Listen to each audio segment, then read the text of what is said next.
Gautam neuro care brain stroke, migraine, fits, brain and spine surgeries కి best neuro surgeon.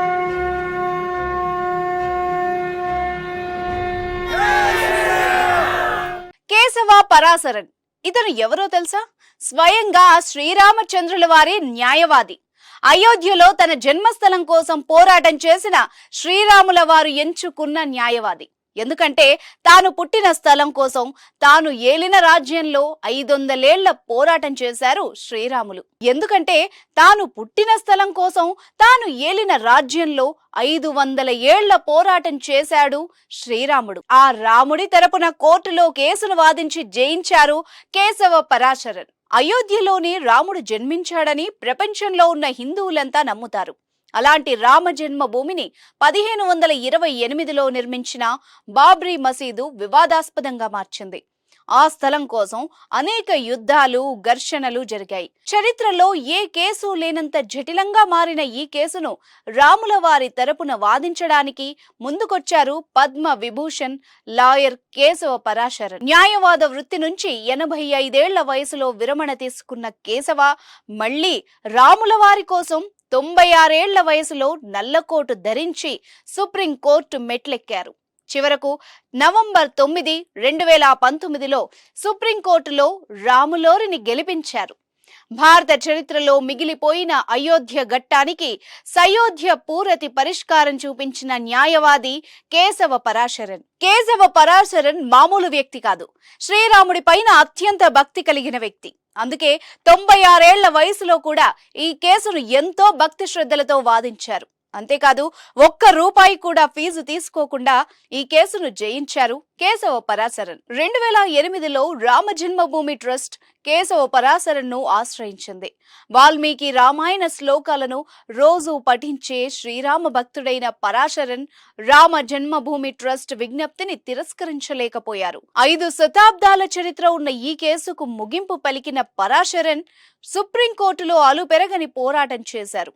ఏకంగా 40 రోజుల పాటు వరుసగా రామ జన్మభూమి కేసును వాదించారు. అయోధ్యను రాముడి జన్మస్థలంగా నిరూపించడానికి కోర్టు ముందు వేలాది సాక్ష్యాలను తీసుకురావాలి. ఇందుకోసం పరాశరన్ కు డజనుకు పైగా లాయర్లు సహకరించారు. అయోధ్యలో 40 నుంచి 50 మసీదులు ఉన్నాయని, ముస్లింలు ఎక్కడ కావాలంటే అక్కడ ప్రార్థనలు చేసుకోవచ్చని, హిందువులకు మాత్రం ఆ ప్రాంతం రాముడు జన్మించిన ప్రదేశమని, మరే ఇతర ప్రదేశాన్ని రామ జన్మభూమిగా పూజించలేమని బలంగా తన వాదన వినిపించారు. రామ జన్మభూమి కేసును వాదించడం అంటే స్వయంగా ఆ శ్రీరాముణ్ణి కోర్టు వారి ముందు సాక్షాత్కరించడం, శ్రీరాముడి ఉనికిని కోర్టుకు చూపించడం, శ్రీరాముడి జన్మస్థలం ఇదే అని రుజువులు చూపించడం. రాముల వారికి అపర భక్తుడైన పరాశరన్ కేవలం కనిపించే సాక్ష్యాలను ఉదాహరణలుగా చూపించలేదు. హిందువుల ఇతిహాసాల్లోని సాక్ష్యాలను కూడా కోర్టు ముందు పెట్టారు. న్యాయవాది మాత్రమే కాదు, రాములోరి భక్తుడు పరాశరన్. కోర్టులో రామ మందిరం గురించి వాదిస్తున్నప్పుడు పరాశరన్ అనేక హిందూ గ్రంథాలను, శ్లోకాలను కూడా సాధారణ ఉదాహరణల రూపంలో ఉపయోగించారు.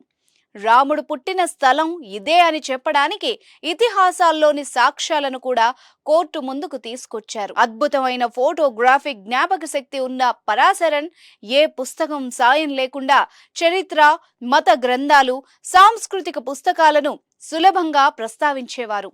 వక్ఫ్ బోర్డు తరపున వాదించిన న్యాయవాది రాజీవ్ ధావన్ కోర్టులో ఎంత అరిచినా అతను కూల్ గా ఉండేవారు. కోర్టు వెలుపలికి వచ్చిన తర్వాత అతనితో నవ్వుతూ మాట్లాడి వెళ్లేవారు. అంత సహనం కలిగిన వ్యక్తి పరాశరన్. కేసు తీర్పు వచ్చిన రోజు రాజీవ్ ధావన్తో ఫోటో దిగి వెళ్లిపోయారు పరాశరన్. సుప్రీంకోర్టులో రామ జన్మభూమిపై తీర్పు వచ్చిన రోజు ఢిల్లీలోని పరాశరన్ ఇంట్లో విచిత్రం జరిగింది. ఎప్పుడు తన ఇంటి చుట్టూ కనిపించని కోతులు తీర్పు వచ్చిన రోజు అతని ఇంటి చుట్టూ గుంపులు గుంపులుగా తచ్చాడాయి. చెట్ల మీద దూకుతూ సందడి చేశాయి. రామ జన్మభూమి ఆయనకే లభించిందన్న ఆనందంలో హనుమంతుడు ఇలా చేశాడని నమ్మారు పరాశరన్. 60 ఏళ్ల పాటు న్యాయవాద వృత్తిలో ఉన్న పరాశరన్ 85 ఏళ్ల వయసులో రిటైర్మెంట్ తీసుకున్నారు. చెన్నైలో స్థిరపడి వాల్మీకి రామాయణంలోని శ్లోకాలను నిత్యం పఠిస్తూ ఉండేవారు. అయితే శబరిమలలో మహిళలకు ప్రవేశం పైన సుప్రీంకోర్టులో నమోదైన కేసు కోసం మళ్లీ కోర్టు మెట్లెక్కారు. అదే క్రమంలో రామ జన్మభూమి కేసును కూడా వాదించారు. అయితే తాను చేస్తున్నది దేవుడి పని అని, అందుకే ఒక్క రూపాయి కూడా ఫీజు వద్దు అని చెప్పారు పరాశరన్. ఇందిరాగాంధీకి ఎంతో సన్నిహితుడైన పరాశరన్ 1983 నుంచి రాజీవ్ గాంధీ పాలన ముగిసే వరకు అటార్నీ జనరల్ గా పనిచేశారు. 2003లో పద్మభూషణ్, 2011లో పద్మ విభూషణ్ అవార్డులు అందుకున్నారు. 2012లో ఆయన్ని రాజ్యసభకు నామినేట్ చేశారు. చిన్న వయసులో సంపాదించిన కీర్తిని మొత్తాన్ని ఫణంగా పెట్టి రామ జన్మభూమి కేసును వాదించిన పరాశరన్ చివరకు విజయాన్ని సాధించారు. 93 ఏళ్ల వయసులో రామ జన్మభూమి కేసును వాదించిన పరాశరన్ కేసును వాదిస్తున్నప్పుడు ఒక్కసారి కూడా తన బూట్లు ధరించలేదు తెలుసా. వయసు రీత్యా కూర్చొని వాదించండని చీఫ్ జస్టిస్ కోరినా కూడా అది రాముడి కార్యం, నేను కూర్చొని వాదించలేనని చెప్పేవారు.